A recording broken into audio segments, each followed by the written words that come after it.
All right, so in the week leading up to Oklahoma versus Alabama, we're not talking about the matchup a ton. We're not talking about who's starting at quarterback for Oklahoma, what's going to happen with the offensive line. We're talking about how, well, the phrase that I've heard a lot is 5 stars are going to 5-star. You heard me right. We're going to be talking about recruiting today because Michael Fasusi is on Flip Watch. And I'm here to tell you why I don't buy into the Michael Fasusi hype to Texas or Texas A&M just yet. And hopefully give y'all a little bit of hope here because I've seen a lot of dooming on the social medias, even in the YouTube comments. And I think Oklahoma's in a good position here. So we're going to talk about it today. Guys, as I stated in the last video, thank you all for tuning in every single day to these videos. I really appreciate it.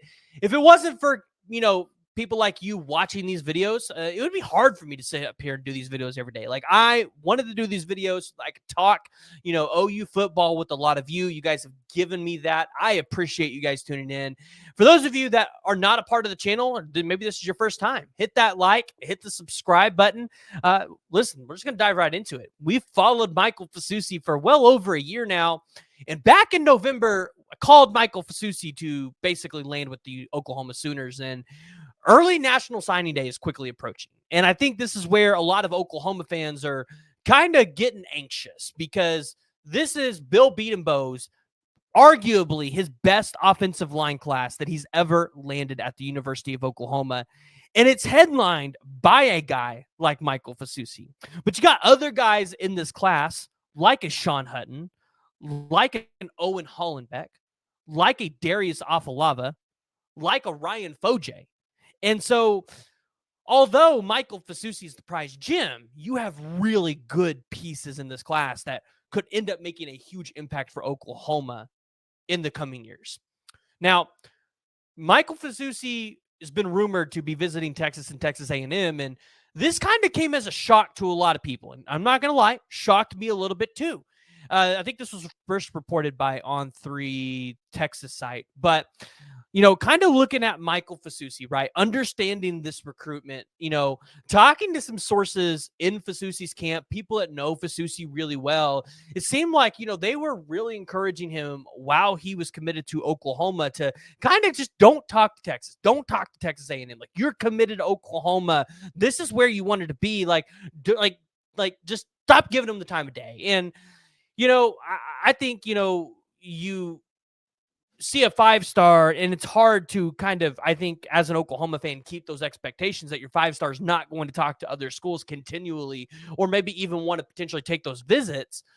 When it comes to Michael Fasusi, though, I always looked at the Texas, comparison. Like, a lot of people were saying this kid could end up at Texas, and it was a very weird fit because, every time I've talked to Fasusi, it seemed like Sark was the best relationship at Texas and not Kyle Flood. And Kyle Flood, offensive line coach there, you felt like that should be the guy he has the best relationship with. That should be his primary recruiter.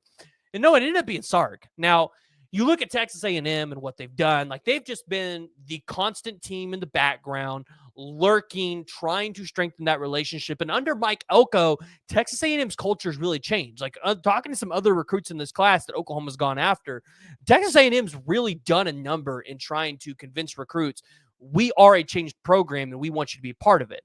Now, the interesting thing with Texas A&M is, there's been a lot of, I think, predictions for them to land Lamont Rogers or flip him from Missouri.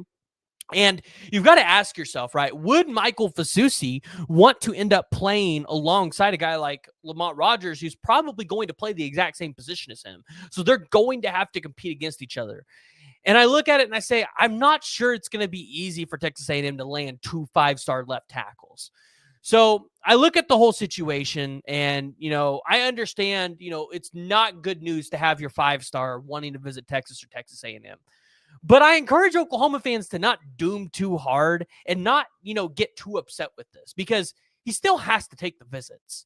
And you can bet your bottom dollar Bill Bedenbaugh and Brent Venables and this staff are going to do everything they can to keep Michael Fasusi from taking those visits and make sure he stays committed in this class. And even if he does take those visits, both Texas and Texas A&M have to do a number to try to sell him on the idea of flipping from one of the best offensive line developers in the entire country. Sure, Texas is going to put guys into the NFL this year. They might have a first-round tackle this year, but they haven't consistently done it like Bill Bedenbaugh. So they've got to go in there and make the case against Bill Bedenbaugh, and that's easier said than done.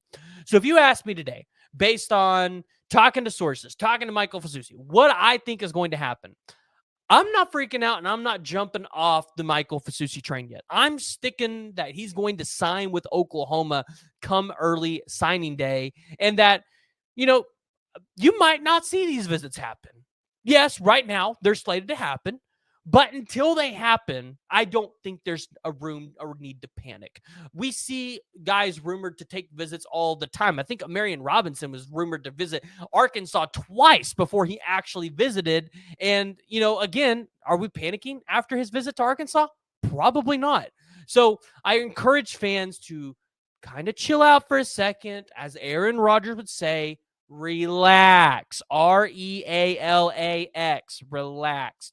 Again, it's a 5-star offensive line recruitment. It's going to be wild. Oklahoma fans, you're in the SEC. You're going to have to learn how to take these punches and how to be okay with something like this. If you lose Fasusi, it's not the end of the world.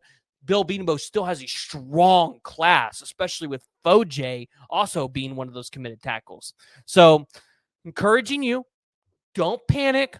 Let's reevaluate this on Monday. Let's see if he actually takes the Texas visit. Now, of course, if he doesn't take the Texas visit, is he on campus this week for the Bama game like he was supposed to be? That's what we're all watching. But kind of looking into, the other recruitments that you're potentially watching in terms of flip watch, I think the biggest one is probably going to be Cortez Mills, who is from Homestead, Florida. There's 2 programs that you have to identify and know the facts about when you look at his recruitment.